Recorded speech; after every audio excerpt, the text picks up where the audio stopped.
뉴스타트 2부 시작합니다. 더불어민주당을 비롯한 야권은 주말에도 최상병 특검법에 대한 대통령의 거부권 행사를 규탄하며 장외 여론전을 이어갔습니다. 민주당은 특검법 재의결 시점을 아직 분명하게 정하진 않고 있는데 일각에선 상설 특검 카드도 대안으로 거론되고 있습니다. 정인용 기자입니다.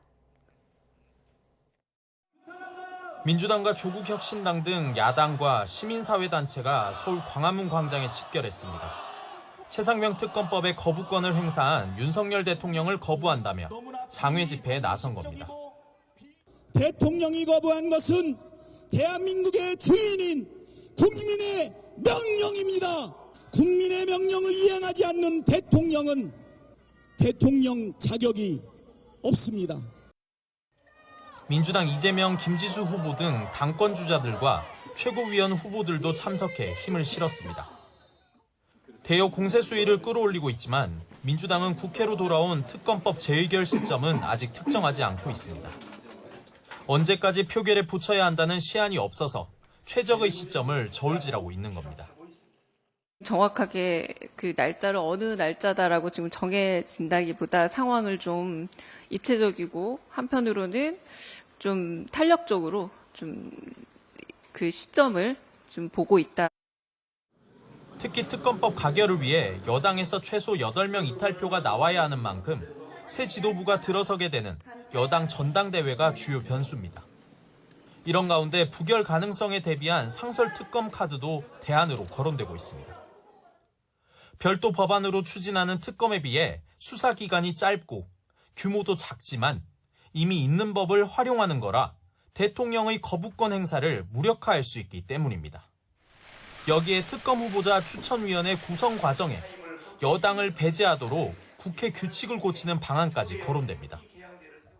추천 방법을 국회 규칙으로 정하게 돼 있고 그 국회 규칙은 운영위에서 바꾸고 마침 운영위원장은 더불어민주당이다. 다만 이 과정에서 여당과 충돌은 불가피합니다. 당장 국민의힘은 헌법과 법률, 국회 규칙까지 모두 입맛대로 하겠다는 거냐며 반발하고 있습니다. 하위법인 국회 규칙을 통해 상위법인 상설특검법의 특검 추천권 여야 분산이라는 입법 취지를 정면 부정하는 것입니다. 정략으로 가득 찬 특검 추진은 진실 규명을 가로막을 뿐입니다. 앞서 특검법 통과 과정에서 빚어진 여야 대치로 개원식을 포함한 국회 일정들이 멈춰선 가운데 오는 19일 최상병 순직 일주기를 앞두고 여야 갈등은 더 격해질 걸로 보입니다. YTN 정인용입니다. 국민의힘 전당대회가 반환점을 돈 가운데 당대표 후보들은 주말에도 영남 당원 표심 공략에 집중했습니다. 후보들 사이 미묘한 신경전도 이어졌는데요. 당윤리위원회는 해당 행위는 엄정 조치하겠다며 경고에 나섰습니다. 임성재 기자의 보도입니다.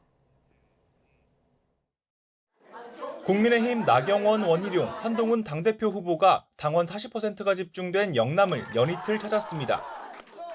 경남 당원을 만난 나경원 후보는 대선 출마를 염두에 둔 듯한 한동훈 후보 발언을 거론하며 당권을 포기하라고 포문을 열었습니다. 결국 한동훈 후보가 대통령 후보가 되면서 이 당권까지 가지겠다는 것은 이재명의 민주당을 생각할 수밖에 없게 만든다고 생각을 합니다. 원희룡 후보를 향해선 지지율이 고전을 면치 못하는데 자신을 지지하는 게 어떻겠냐고 견제구를 날렸습니다. 경북 일대를 돈 한동훈 후보는 나 후보에게 꿈을 크게 가지란 말로 응수하면서도 자신은 비방전을 최대한 참겠다고 강조했습니다. 나경원 후보도 꿈을 좀 크게 가지시면 좋겠습니다. 저는 우리는 이길 수 있는 대선 후보들이 많아지면 많아질수록 강해지는 정당입니다. 나경원 후보님도 좀 더 꿈을 크게 가지시라는 말씀드립니다. 당원들을 만난 자리에선 폭풍 속을 나는 새처럼 민주당의 폭거에 맞서겠다고 강조하며 당심 다지기에 집중했습니다.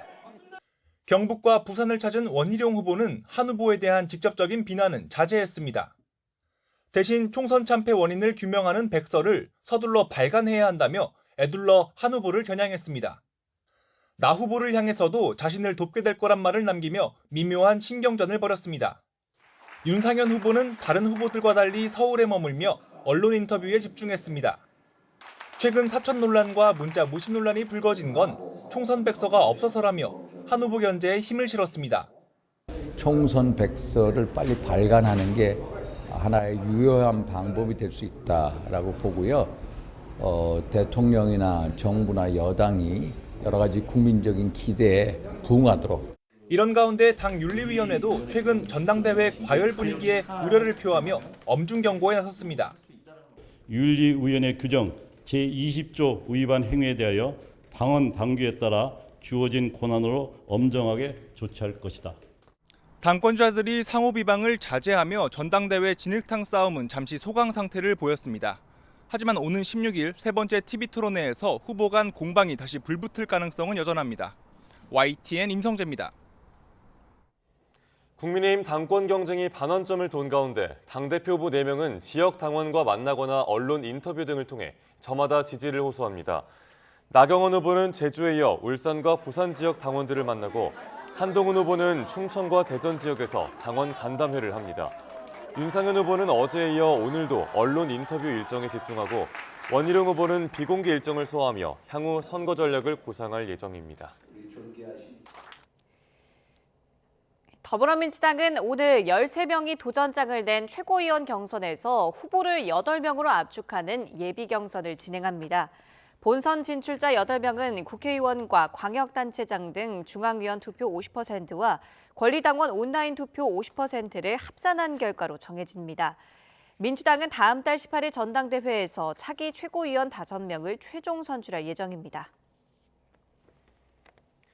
그제 저녁 경기 앙주시의 한 태권도장에서 5살 남자아이가 심정지 상태로 발견됐습니다. 30대인 태권도장 관장이 아이를 말아놓은 매트 안에 넣어놓고 방치한 걸로 보이는데 경찰 조사에선 장난으로 그랬다고 진술한 걸로 전해졌습니다.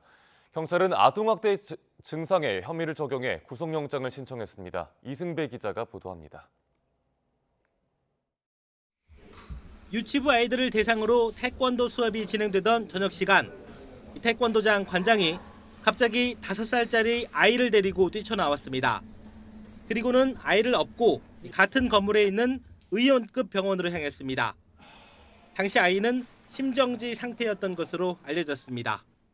이미 심정지 상태인 거로 생각해서 원장님이 최대한 침대들하고 119를 부른 거죠. 관장님도 저희가 하는 걸 알고 아마 도움 요청을 아마 데리고 온 것 같아요. 이후 인근 병원으로 옮겨진 아이는 심장 박동은 돌아왔지만 의식을 되찾지 못하고 있습니다.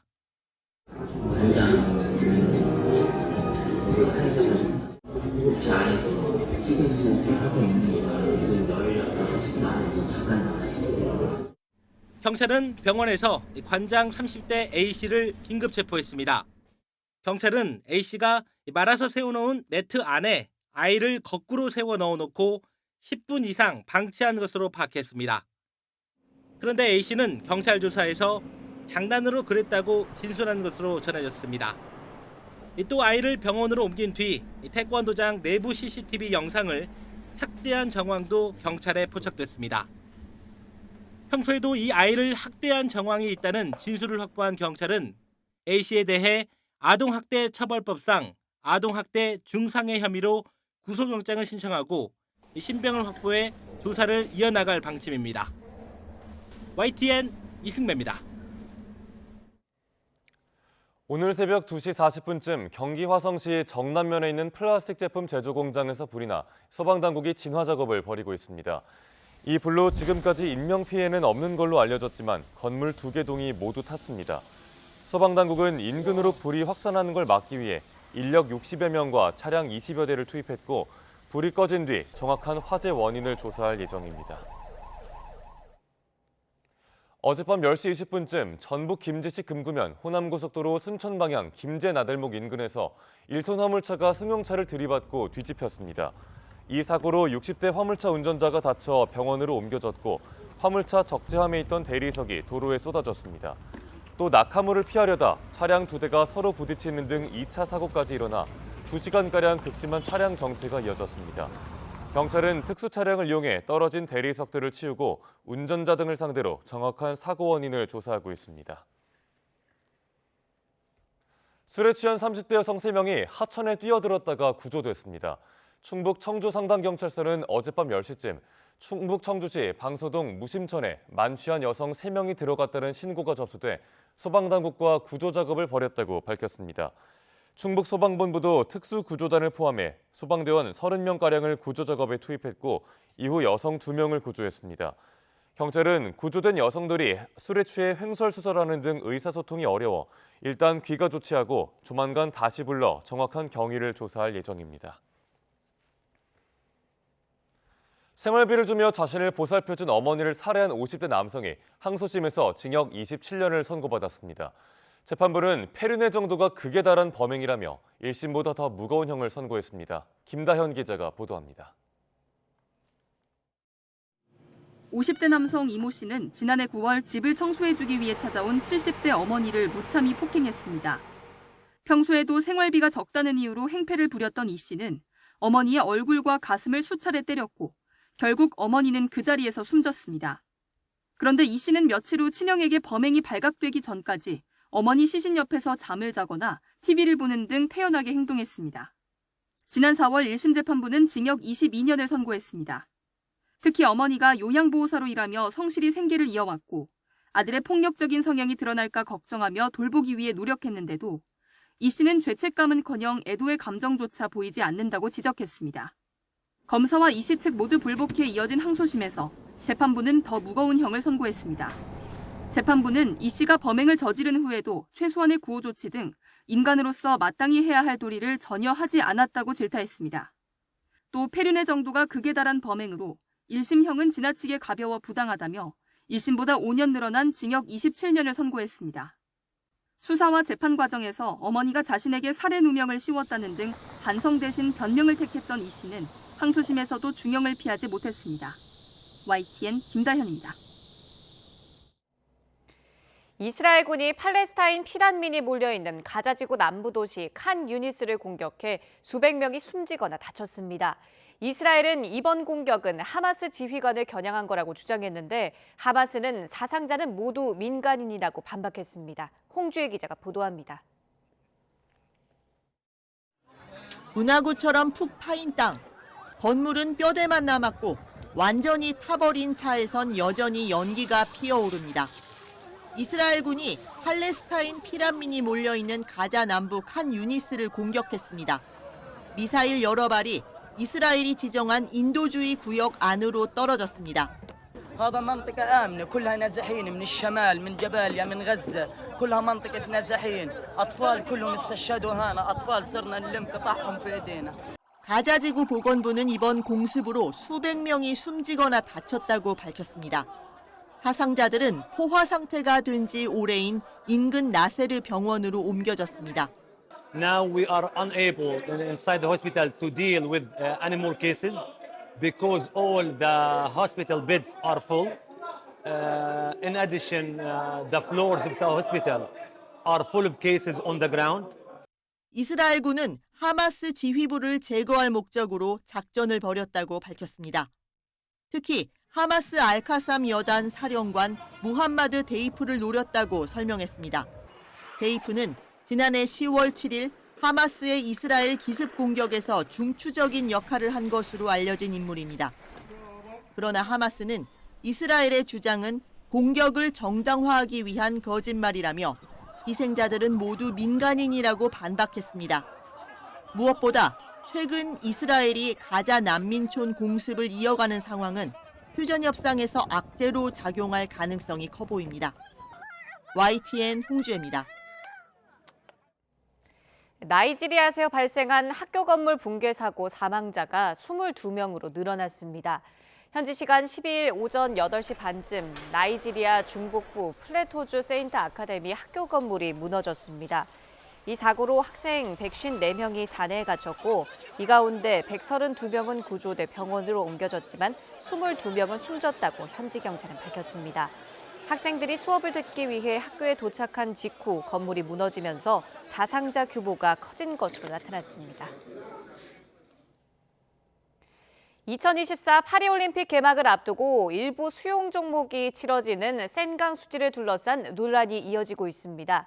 주최 측은 센강 수질이 경기에 적합한 수준으로 개선됐다고 주장하는 가운데 프랑스 체육부 장관이 논란 불식을 위해 강물에 직접 뛰어들었습니다. 김지영 기자가 보도합니다.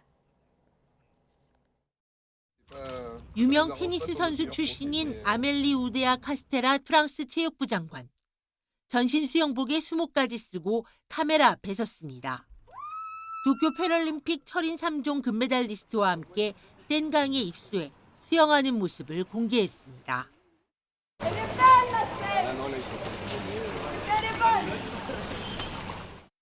오는 26일 파리올림픽 개막전에 센강 수질에 문제가 없다는 걸 보여주기 위해서입니다. C'est une émotion indescriptible. En fait, on en rêvait, on l'attendait.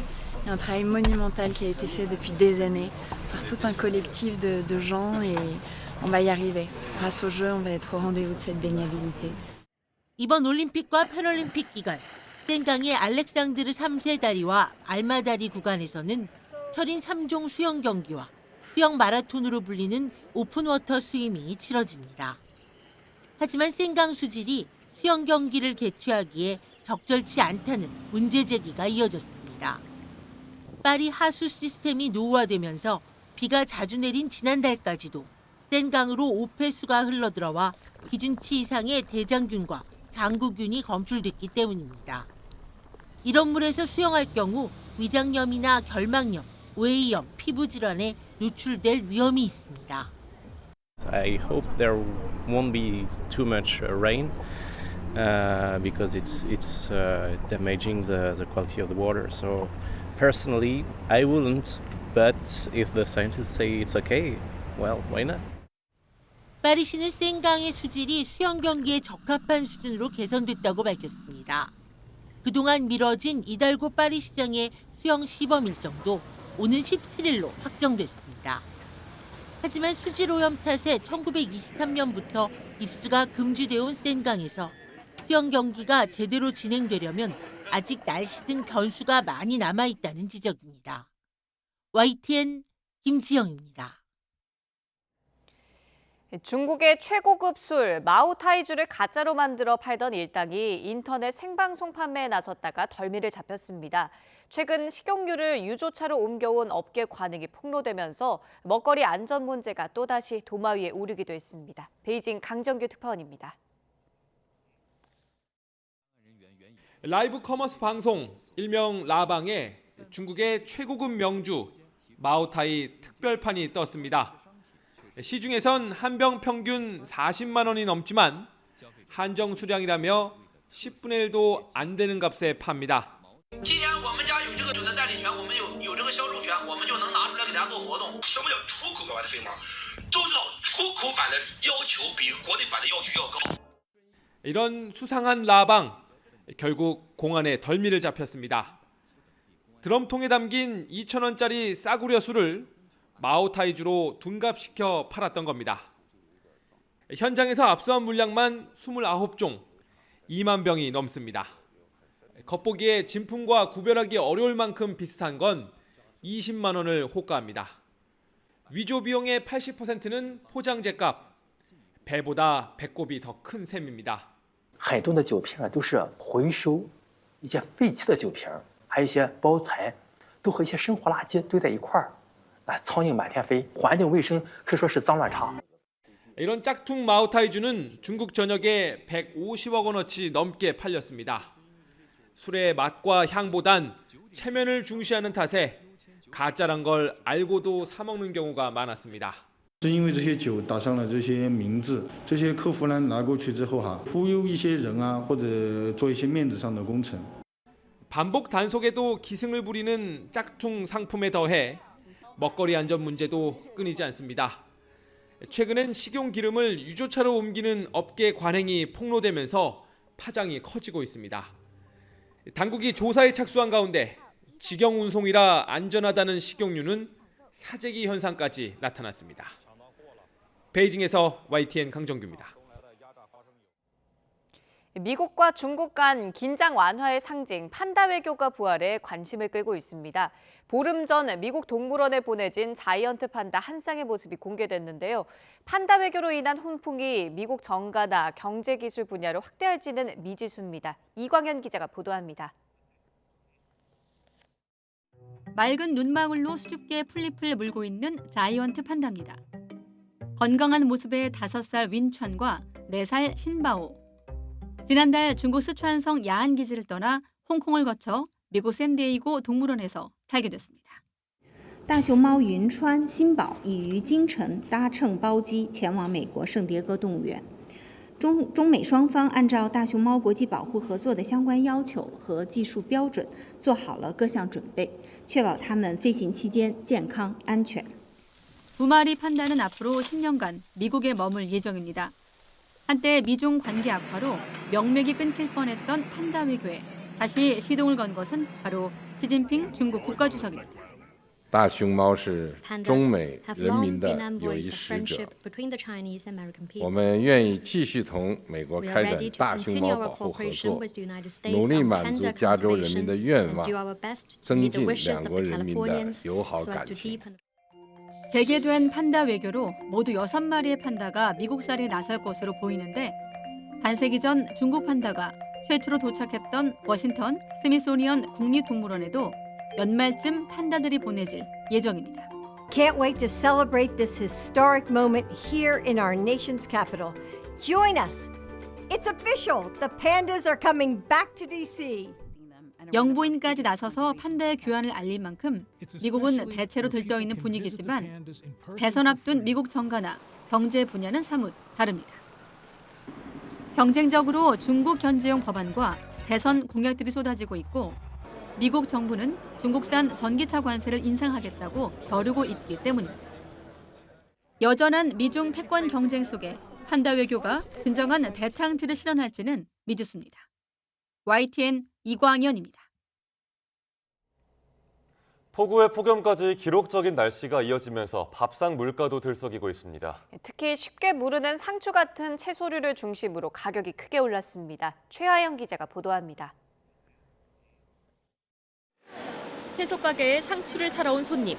가격을 듣더니 눈이 동그래집니다. 한 근에 9,000원이니까 2,000원. 결국 사려던 절반만 장바구니에 담았습니다.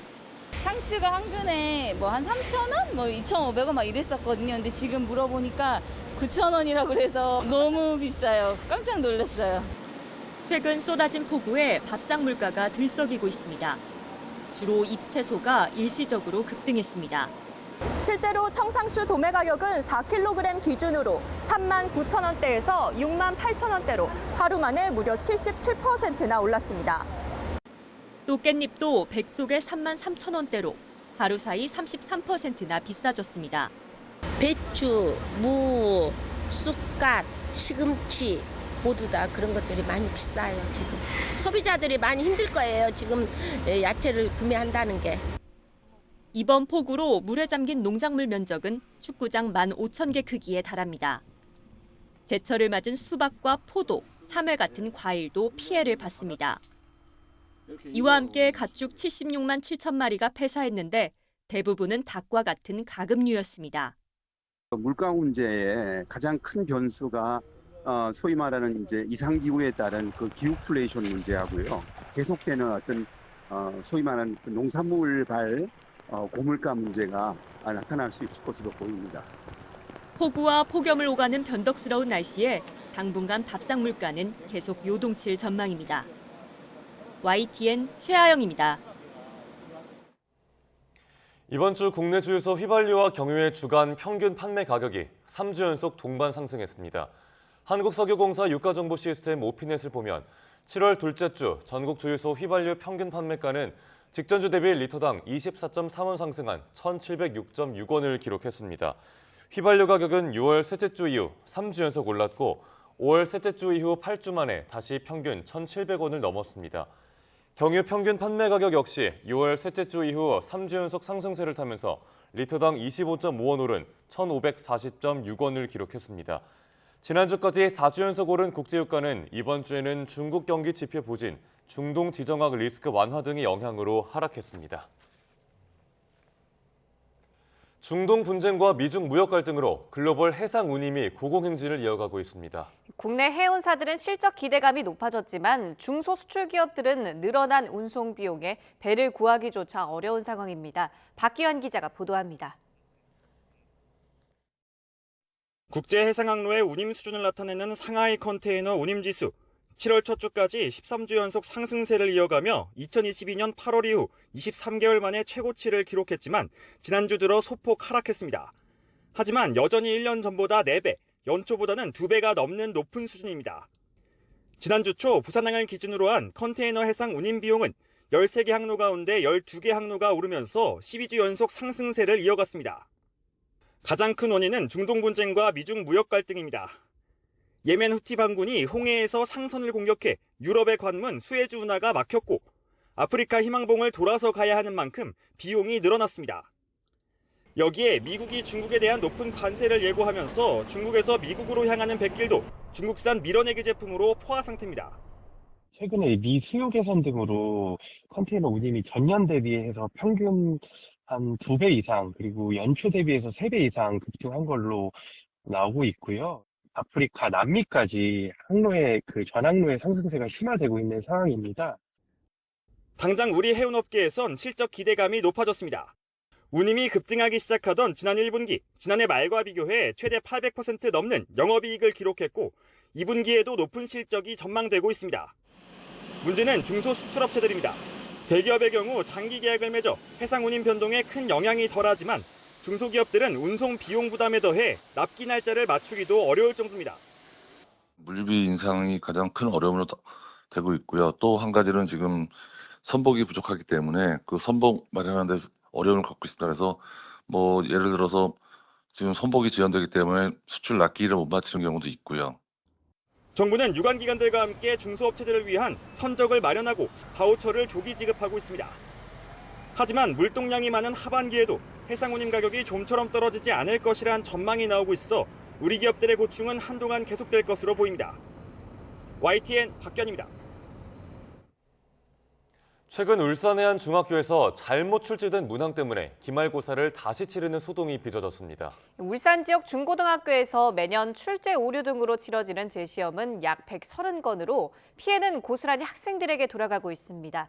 JCN 울산중앙방송 박영훈 기자입니다. 1학기 기말고사가 치러진 울산의 한 중학교. 3학년 국어시험이 끝나고 일부 학생들이 시험 문제에 대한 이의 신청을 했습니다. 국어시험 24번 문항에 정답이 없었던 겁니다. 결국 학교 학업성적관리위원회의 협의를 거쳐 한 문항에 대해서만 재시험이 진행됐습니다. 이 학교는 지난해 1학기 중간고사 기간에도 2학년 국어시험지 배부 누락으로 재시험을 치렀습니다. 출제 오류나 기타 사유로 울산 지역 중학교에서 치러진 재시험은 매년 약 30건. 고등학교의 경우 매년 약 100건에 달하는 뒤 재시험은 여전히 줄어들지 않고 있습니다. 울산시 교육청은 시험 문항에 대한 다양한 검토 절차를 거치고 있다면서도 오류가 아예 발생하지 않게 막는 건 어렵다고 말합니다. 20몇 문제씩 이렇게 만들다 보면 그렇게 예기치 않게 검토를 그렇게 철저히 해도 조건이라든지 이런 것들이 좀 안 맞는 경우가 이렇게 생기는 거죠. 고의가 아닌 거고 당연히. 그러면서도 출제 오류 방지를 위해 타시도보다 촘촘하게 재발 방지책을 마련하고 있다고 말했습니다. 평가 관련돼서 모니터링 또 컨설팅 이런 것들도 문의나 이런 것들 다 이렇게 실시간으로 다 하고 있고요. 성적 처리 연수도 2번씩 하고 있고요. 학기 초, 학기 말 이렇게 하고 있고. 하지만 출제 오류 등으로 인한 재시험은 매년 줄지 않고 반복되고 있는 상황. 매년 반복되는 재시험으로 무엇보다 시험 당사자인 학생들의 불편이 커지고 있는 만큼 보다 실효성 있는 재발 방지책이 필요해 보입니다. JCN 뉴스 박영리입니다. 대표적인 친환경 에너지로 손꼽히는 태양광 발전은 넓은 평야나 산지 이외에도 도심 곳곳에서도 볼 수 있습니다. 이 문제는 태양광 시설이 자연을 훼손하기도 하고 또 건물에 설치했을 땐 효율이 떨어지고 화재 위험까지 있었다는 점입니다. 국내 연구진이 40년간 유지해온 소재와 구조를 모두 바꿔 종이접기하듯 다양한 모양으로 만들 수 있는 태양광 모듈을 개발했습니다. 박나연 기자입니다. 탁 트인 부지에 태양광 발전 시설이 줄지어 설치돼 있습니다. 기존 태양광 모듈은 태양열을 받아 전기를 만드는 셀이 한 프레임 안에 여러 개 배치돼 있는데 비싼 강화 유리와 플라스틱 소재의 필름으로 셀들을 감싸는 적층 구조 형태입니다. 태양광 모듈에 그늘이 지면 효율이 떨어지고 내부적으로 전류가 막혀 화재 위험도 커집니다. 이 때문에 태양광 시설은 장애물들이 많은 도심이 아닌 한적하고 넓은 공간에 주로 세워졌습니다.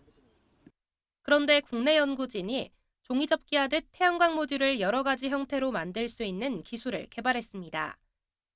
핵심은 40년 이상 이어져 온 태양광 모듈 제조 방식을 아예 뒤바꾼 것으로 기존의 유리 없이 실리콘으로 셀을 하나씩 밀봉해 구부릴 수 있게 만들었습니다. 덕분에 다양한 형태의 도심 건물은 물론 벤치와 차광막 등에도 붙일 수 있습니다. 모듈의 전기적 연결도 기존 직열에서 직병렬 혼합 방식으로 바꿔 모듈의 그늘이 져도 높은 출력을 유지해주고 화재 가능성도 줄였습니다. 기존의 태양광 커다란 셀 대신에 그것들을 잘게 쪼갠 그런 태양 전지들을 이용해서 좀 더 효율적이고 좀 더 다양한 환경에서 사용할 수 있는 그런 태양광 모듈을 개발하게 되었습니다. 또 태양전지에 형상기억 합금을 부착해 모듈이 해바라기처럼 태양을 따라 스스로 모양을 최적으로 바꿔 전력 생산량을 60%가량 높였습니다. 가연성의 이제 플라스틱 소재를 저희가 난연 소재로 대체를 하였기 때문에 전기적인 절연성과 그리고 내구성이 높다는 점이 있습니다. 연구진은 후속 연구를 통해 새로 개발한 유연 태양광 모듈의 활용 범위를 넓혀간다는 계획입니다. 이번 연구 결과는 영국 왕립화학회가 발간하는 에너지 분야 과학저널 표지 논문에 실렸습니다. YTN 사이언스 박나연입니다. 최근 OTT에서 김치나 동해 표기에 오류가 자주 보고되고 있습니다. 김치를 중국식 음식으로 표기하거나 동해를 일본어로 표기하는 등인데요. 시청자가 항의하면 바꿨다가 다시 반복되고 있습니다. 그 이유가 무엇인지 최보란 기자가 취재했습니다. 2021년 이전 김치를 중국어로 표현하는 방법은 크게 두 가지가 있었습니다. 중국식 절임 채소를 말하는 파오차이가 가장 많이 쓰였고 매운 채소 절임을 말하는 라바이차이라는 표현도 사용됐습니다. 그런데 두 단어 모두 실제 김치와는 거리가 먼 중국 전통 음식들. 이런 상황을 인식한 우리 정부가 김치의 공식 중국어 표기를 제시한 것은 2021년이었습니다. 문화체육관광부가 김치와 비슷한 발음이 나는 신치를 내세운 것입니다. 하지만 3년이 지난 올해 5월, 넷플릭스 예능에서 신치가 아닌 라바이차이가 여전히 사용되며 논란이 빚어졌습니다. 동해도 번역 오류가 빈번한 단어 가운데 하나입니다. 넷플릭스가 서비스한 드라마와 영화의 스페인어, 독일어, 프랑스 자막에서 동해가 일본해로 표기됐다가 수정됐습니다.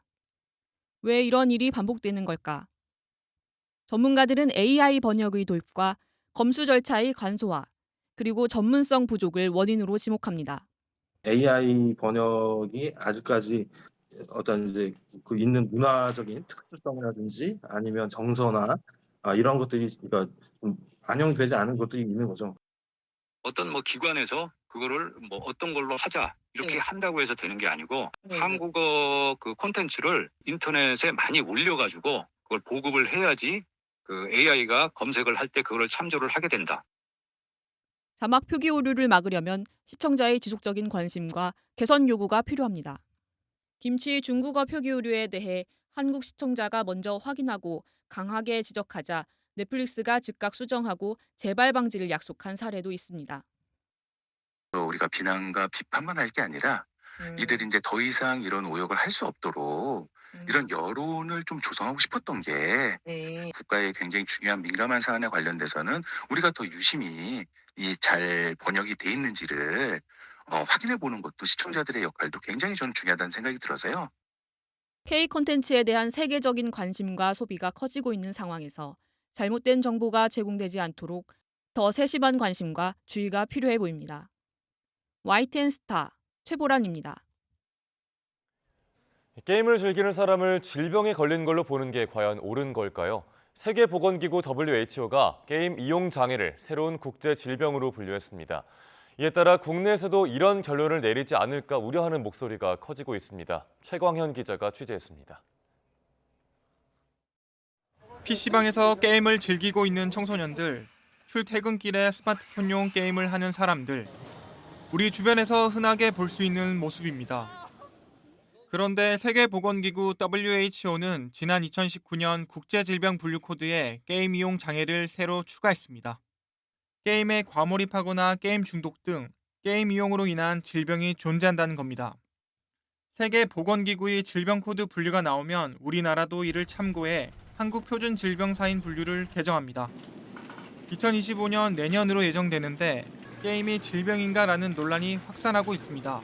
부정적인 그 사회적 규범이 고착화가 되면은 국민들이 좋은 그 문화적 경험을 할 수 있는 그런 기회를 박탈하는 게 아닌가 하는. 10년 전 중독 관련 학회에서 제기된 게임의 질병화를 목표로 지속적인 작업의 결과가 반영된 것이란 분석도 나옵니다.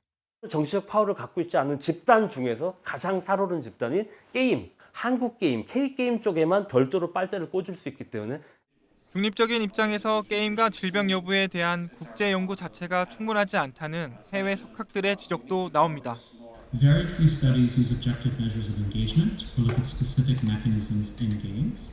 게임만 악으로 몰아붙이고 있는 것이 저희 게이머들 입장에서는 정말 말도 안 되는 상황인 거죠. 게임도 웹소설과 웹툰과 영화와 기타 여러 가지 문화 콘텐츠와 마찬가지로 동등한 취급을 받자는 거거든요. 게임은 국민 10명 중 6명이 즐기는 대중적인 문화로 자리 잡았습니다. 항저우 아시안게임에서는 정식 종목으로 채택되기도 했습니다. 이런 게임을 명확한 연구나 증거 없이 질병으로 치부하는 것은 국민이 즐겁게 누릴 수 있는 문화 콘텐츠에 낙인을 찍는 행위가 됩니다. YTN 최강현입니다. 재외 동포들에게 우리말로 된 신문과 잡지 등 소식지는 고단한 이민 생활에 든든한 버팀목이 되곤 하는데요. 그런데 호주 멜버른에서 오랜 시간 동포들의 곁을 지켜온 우리말 매체들이 경영난 등으로 잇따라 폐간되고 있습니다. 동포들의 입장에선 아쉬움이 클 수밖에 없습니다. 현지 상황을 윤영철 리포터가 전해드립니다. 차세대 동포 행사 취재를 위해 현장에 나온 김정미 씨. 김 씨는 호주 멜버른 유일한 우리말 소식지인 라온 매거진 편집장입니다. 지난 2000년 발행을 시작한 이 잡지는 물가 상승과 수요 감소 등의 여파로 지난해부터 온라인 매체로 전환됐습니다. 온라인 잡지 운영도 어렵긴 마찬가지지만 이 지역 단 하나뿐인 한국어 매체라는 사명감으로 자리를 지키고 있습니다. 오랜 한인 역사와 같이 했던 그런 교민 잡지사들이 이제 하나둘 사라지는 거 보면서 이제 같은 업종 종사자로서뿐만 아니라 이제 교민의 한 사람으로서도 되게 안타까운 마음을 가지고 있는데요. 더 이상 이제 인쇄 매체를 이제 인쇄만을 고집할 필요가 없다라는 이제 판단을 하고 저희 라온 매거진은 이제 2023년부터 이제 온라인 매거진으로 전환을 해서 이제 발행을 시작하게 되었습니다. 멜버른이 속한 빅토리아주에 사는 한인 동포는 모두 2만 5천여 명. 그동안 이 지역에선 우리말로 발행하는 매체 3곳이 동포사의 소식과 생활정보 등을 전해왔습니다. 하지만 코로나19 팬데믹 동안 경영난으로 인쇄소 상당수가 문을 닫고 종이 매체 수요가 감소하면서 두 곳이 발행을 중단하게 된 겁니다. 20년 넘게 동포들의 정보 욕구를 해소해준 멜번 저널도 지난해 끝내 문을 닫아야 했습니다.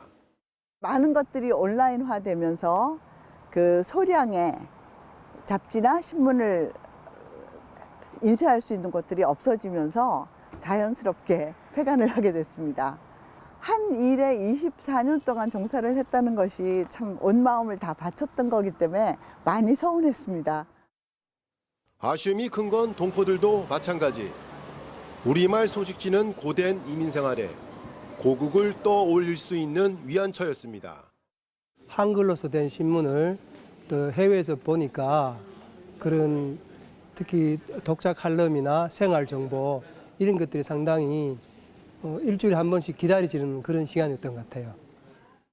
저와 나이가 비슷한 또래들은 굉장히 아쉬워하는 것 같고 다시 생길 수 있다면은 다시 만들어서 그 페이퍼 종이를 우리가 전화를 그렇게 종이로 넘기면서 읽어볼 수 있는 그런 추억을 다시 갖고 싶죠. 특히 영어가 서툴고 온라인 매체보다 활자가 더 익숙한 고령층 동포들은 정보 사각지대에 놓일 우려가 커졌습니다. 때문에 한인회는 이들을 대상으로 한국어 소식지를 따로 만드는 방법 등을 고민하고 있습니다.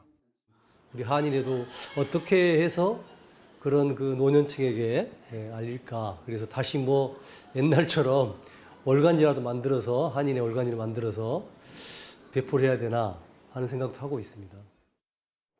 멜버른에 단 하나 남은 한국어 온라인 매체마저 명맥이 끊어지지 않기 위해선 모바일 앱 등 손쉽게 접할 수 있는 서비스로의 전환을 서둘러야 한다는 목소리가 나옵니다. 호주 멜버른에서 YTN 월드 윤영철입니다. 최근 축구협회를 향해 쓴소리를 던진 전 축구 국가대표 박지성 전북 현대 디렉터. 미술관에서 도슨트로 깜짝 변신한 행사를 마친 뒤 인터뷰였는데요. 프로그램 자체도 반응이 뜨거웠습니다. 뮤지컬 배우에게 직접 공연 속 노래를 배우는 강좌도 인기 만점이었습니다. 박소정 기자가 다녀왔습니다. 눈빛 초롱초롱한 아이들과 눈을 맞추며 열심히 설명하는 한국 축구의 대명사. 박지성 전 국가대표. 그런데 축구 해설이 아닌 미술 전시 해설입니다. 난해해 보이기도 하는 미술 작품들을 눈높이에 맞게 알려줍니다. 저 선이 무엇을 뜻하는 걸까요, 여러분? 수아 어떻게 알았어? 도슨트로 변신하기에 앞서서는 이른바 본캐인 축구 선수로서 풋살 강좌도 진행했습니다.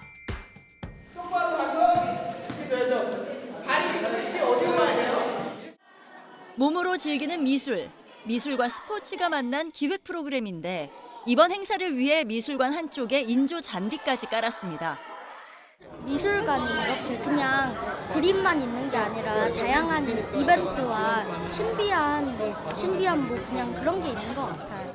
저희가 공지를 하고 나서 2분 만에 마감이 되었어요. 축구와 미술을 함께 즐길 수 있는, 그래서 흥미롭게 미술관을 접할 수 있는 그런 기회가 될 것 같습니다.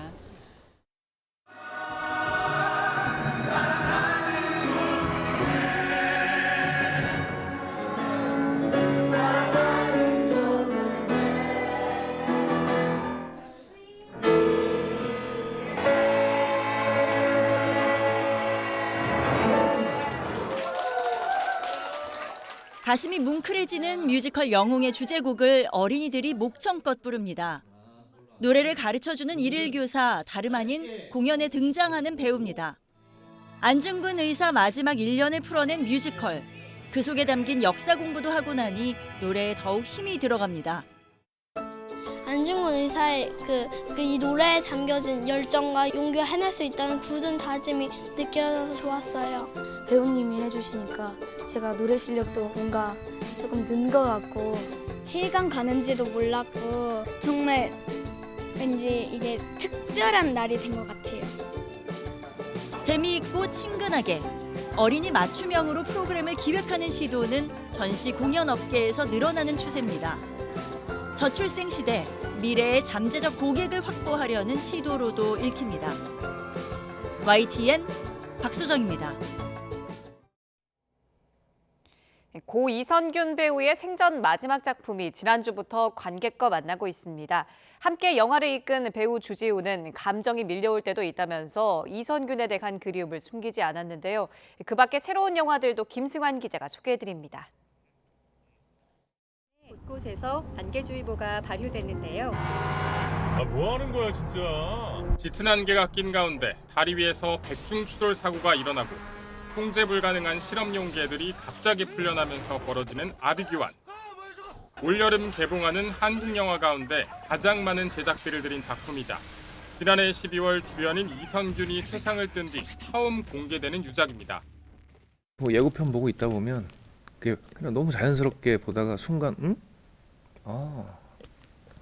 라고 이렇게 뭐 감정이 밀려올 때도 있고 그냥 뭐랄까요, 좋은 마음 좋은 기억으로.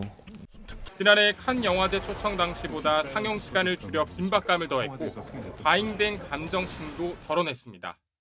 내가 거기에 갇혔으면 어떻게 되지? 약간 이런 생각을 하고 보시면은 더 하여튼 무서우실 것 같아요. Fly me to the moon. Lift off. We have lift off. 1969년 인류 최초로 달에 발을 디딘 아폴로 11호의 가짜 달 착륙 음모론을 코믹하게 그린 이야기입니다. 미 항공우주국 나사의 도움을 받아 실감나는 우주선 발사와 착륙 모습을 담았고 할리우드 최고 스타인 스칼렛 요한슨이 제작자이자 주연 배우로 나섰습니다.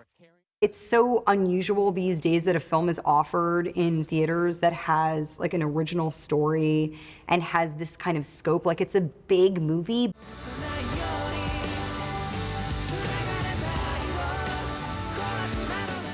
자유분방한 영혼인 새엄마 때문에 엄마 2명, 아빠 3명 손에 자란 소녀. 이 특별한 가족을 탄생시킨 비밀은 무엇일까요?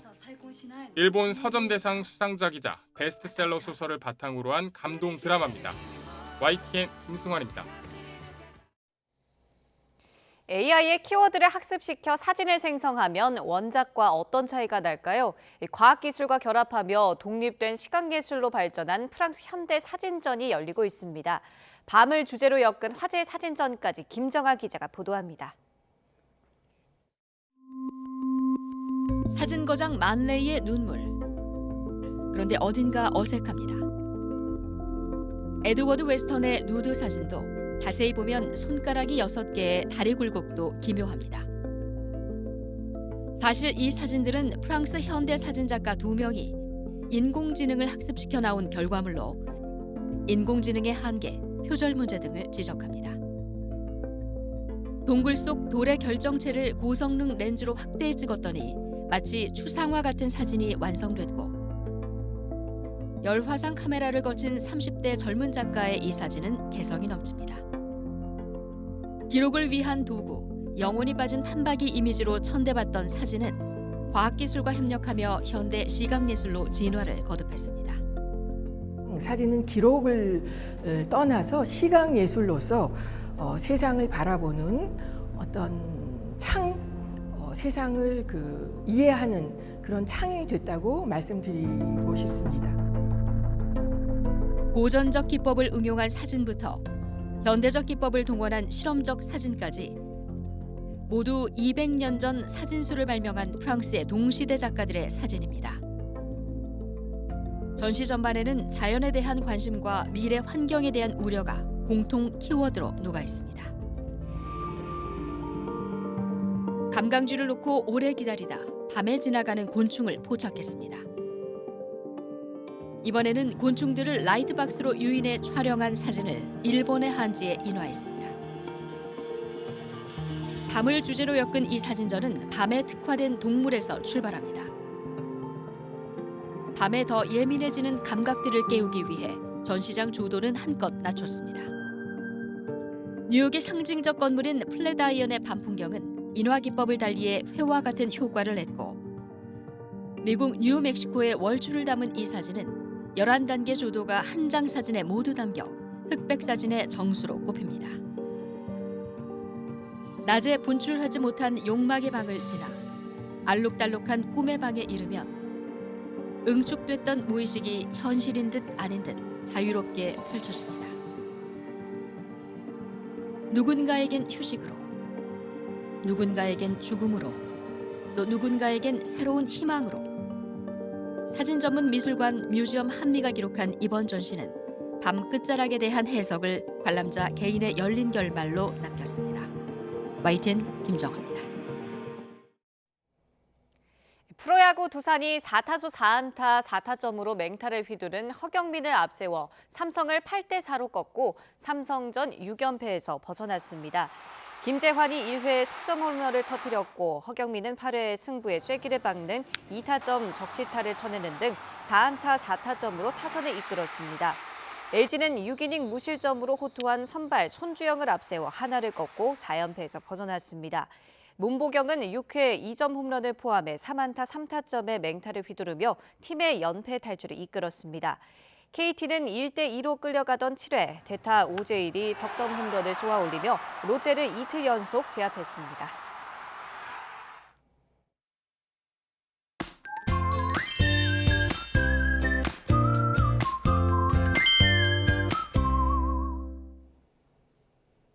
오늘과 내일은 남부와 제주도에 장맛비가 내리겠습니다. 특히 남해안과 제주도를 중심으로 시간당 30에서 50mm의 강한 비가 예상되는데요.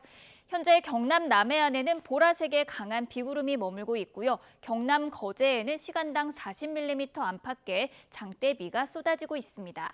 이에 따라서 경남 거제와 통영에는 호우경보가, 그밖에 경남 남해안에는 호우주의보가 내려져 있습니다. 내일까지 제주도와 전남 남해안의 많은 곳은 150mm 이상, 경남 남해안에도 120mm가 넘는 호우가 쏟아지겠고요. 동풍의 영향을 받는 강원 동해안에도 가끔씩 비가 내리겠습니다.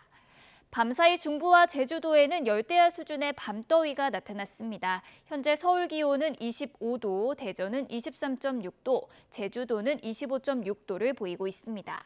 중서부와 경북 내륙에는 폭염주의보가 계속되는 가운데 오늘 서울 낮 기온은 31도, 대전은 29도, 광주는 30도까지 크게 오르겠습니다. 오늘과 내일 중부 내륙에는 요란한 소나기가 지나겠고요. 화요일에는 중부지방에도 장맛비가 내릴 전망입니다. 지금까지 날씨 정보였습니다. 뉴스타트 2부 마칩니다. 잠시 후 3부가 이어집니다. 시청해주신 여러분 고맙습니다.